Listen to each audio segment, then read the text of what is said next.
හරි. ඊළඟට මම මේක මකනවා. හරි.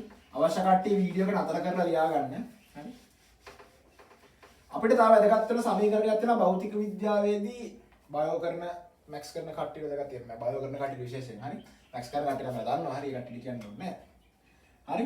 එතකොට මෙහෙම සම්බන්ධතාවයක් තියෙනවා. හරි. දැන් අපි දන්න සරලම එක්කෙනා කවුද? සරලම එක්කෙනා tan theta සමානයි sin theta බෙදීම cos theta. හරි.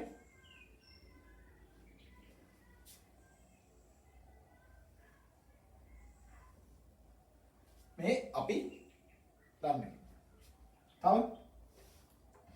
තව ඉන්නවා කෙනෙක් sin වර්ගයයි theta ධන cos වර්ගයයි theta සමානයි 1යි. තව කෙනෙක් ඉන්නවා 2යි sin theta වතාවක් 2යි sin theta වතාවක් cos theta සමානයි sin 2යි theta. මේක වැදගත් වෙනවා මොනවද? මේක වැදගත් වෙනවා 2යි sin theta වතාවක් cos theta වැදගත් වෙනවා. මේක වැදගත් වෙන්නේ කොහෙද? ප්‍රාක්ෂිකතරදී වැදගත් වෙයි. උපරිම පරාසය වෙනවා කියන තැනක් තියෙනවා නේද? උපරිම පරාසයනේ අපි අර මේ තිරස් පරාසය වල සමීකරණයක් තියෙනවා.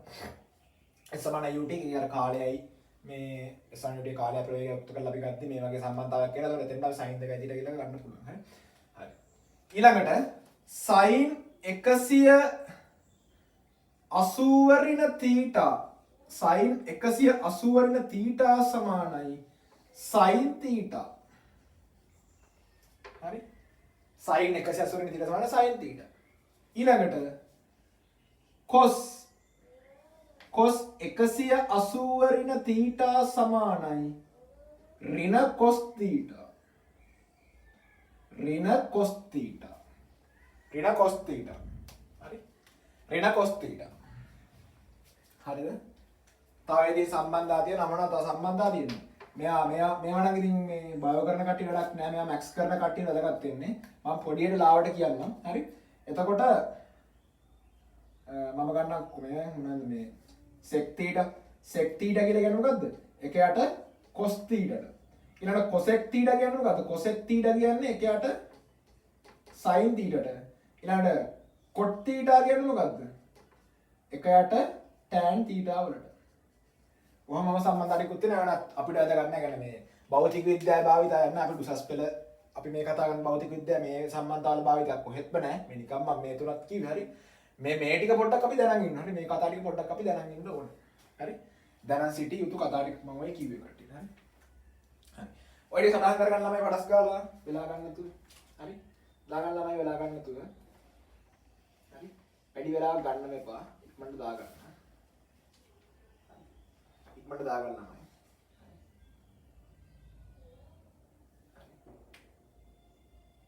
ඉක්මනට ඒ ටික දාගන්න. හරි.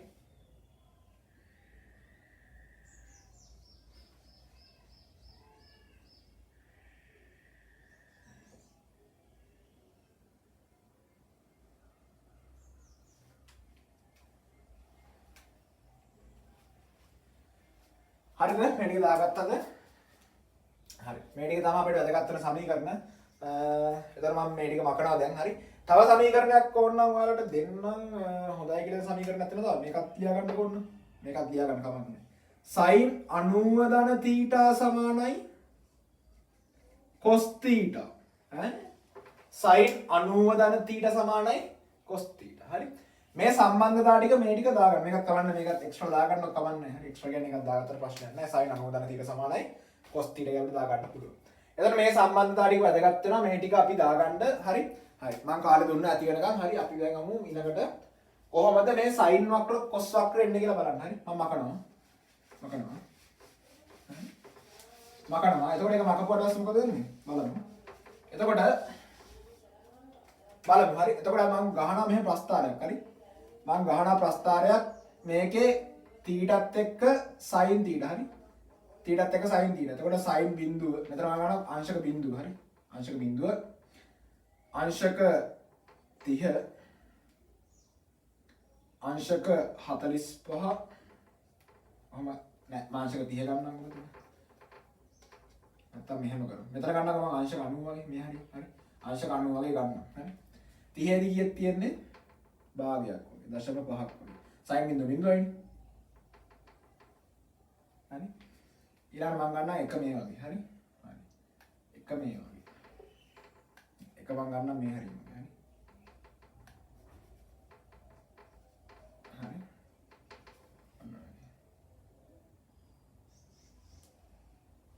මෙන්න මේ වගේ එකක් තමයි මට එන්නේ. හරි sin දීලා තියලත් එක්ක නිකන් ගත්තොත් එහෙම දැන් 45 කියන්නේ කීයද? ඒකට මුල 2යි. ඒකට මුල කියන්නේ 1.4යි. හරි. එතකොටත් සාමාන්‍යයෙන් එන උත්තරේ ගත්තොත් එහෙම දෙකට තුන. ඒක සාමාන්‍යයෙන් එන උත්තරේ එතකොට ඒකට 4 කියන්නේ 1.1 5 කියලා ගමුනේ. එතකොට දෙකට තුන වගේ එන්නේ නිකන් 0.67. ඒ කියන්නේ සාමාන්‍ය ටිකක් ඊට වැඩි උත්තරයක් එන්නේ. එතන 45 දී. අංශ 45 ටිකක් වැඩි උත්තරයක් එන්නේ පොඩ්ඩක් හරි 0.67 වගේ. එතන නිකන් මේ වගේ අර වක්‍රයක් තියෙනවා මේ. මෙහෙම වක්‍රයක් තියෙනවා. හරි. හරි. එතකොට මම නිකන් මේ පෙන්නුනේ. හරි. එතන මම නිකන් sin වක්‍රයක් ගත්තොත් sin වක්‍රය මොන වගේද යන්නේ? හරි. තීටත් එක්ක sin දෙලා කොයි වගේද විචලනය වෙන්නේ? හරි. තීටත් එක්ක sin දෙලා කොහොමද විචලනය වෙන්නේ? මෙහෙම යන්නේ නේ. මෙහෙම යන්නේ. මෙතන කීයද? මෙතන අංශක බිඳුවයි කෝණය. උපරිමයක් වෙලා තියෙන්නේ කීයද? උපරිමයක් වෙන්නේ කීයද? එකක් එන්නේ උපරිම එකක් එන්නේ කීයද? sin නෙමෙයි. ඔව්. අංශක 90 දී එකක් කියන්නේ. හරි. එතකොට මෙතන 90 මෙතන කීයද? 90යි 180යි. ආයෙ කීයද? ආයෙ 200. මෙතන කියන්නේ මෙතන පැටලෙයි දාන්න. හරි. මෙතන 180යි. හරි. මෙතන 270. හරි. 180 වෙන්නේ මෙතන. හරි. එතකොට මෙතනදී අංශක 360යි. එක සයිකල් එකක් කියනවා. හරි. හරි. ඔය වගේ තමයි sin වක්‍රය එන්නේ. හරි. ඔය වගේ තමයි sin වක්‍රය එන්නේ. හරි. හරි. ඊළඟ අපි බලමු cos වක්‍රය. වැඩි වෙලාවක් නේද අපි බලමු cos වක්‍රය. හරි. cos වක්‍රයත් මහා වෙනසක් නැහැ.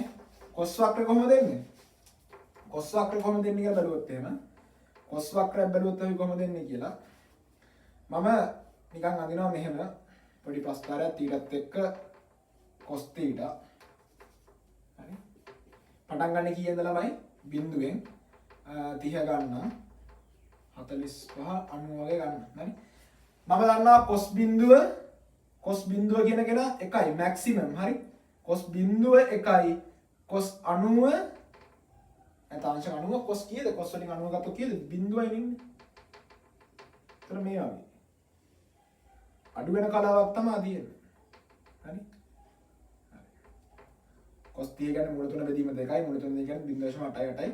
කියන්නේ මූල තුන කියන්නේ 2.73 2යි කියලා කියන්නේ මූල තුන. cos 30 කියන්නේ මූල තුන බෙදීම 2යිනේ. හරි. cos 30 කියන්නේ මූල තුන බෙදීම 2යි. හරි. cos 30 කියන්නේ මූල තුන බෙදීම 2යි. මූල තුන කියන්නේ 1.73 දෙකෙන් විදුට 0.866ක් කියලා එනවා. හරි. 0.866යි. එතකොට cos 45 නේ 0.667ක් වගේ. එතකොට මේ වගේ අඩු වී ගන්න කලාවක් තමයි තියෙන්නේ. හරි. එතකොට එයාට අදාළ මම ගහුවොත් එහෙම cos විචලනය. හරි. cos විචලනය. cos theta thetaත් එක්ක ප්‍රස්ථාර කරලා මෙතන අංශක 90යි. මෙතන අංශක බිඳුවයි. එතකොට මේ වගේ කෙනෙක් කියනවා.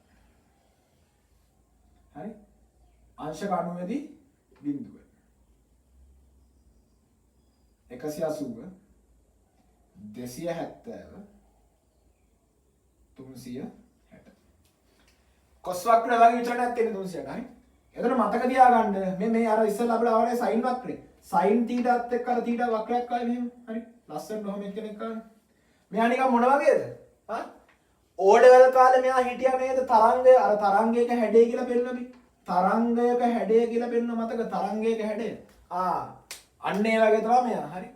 sin හැඩති වක්‍රයක්. හරි නිකන් තරංගයක හැඩයක් තියෙනවා. හරි. එතකොට මම අද බලාපොරොත්තු වෙන ටික කරා ඔය කට්ටියනේ මූලික බේසික් සම්බන්ධතාවය ත්‍රිකෝණමිතිය.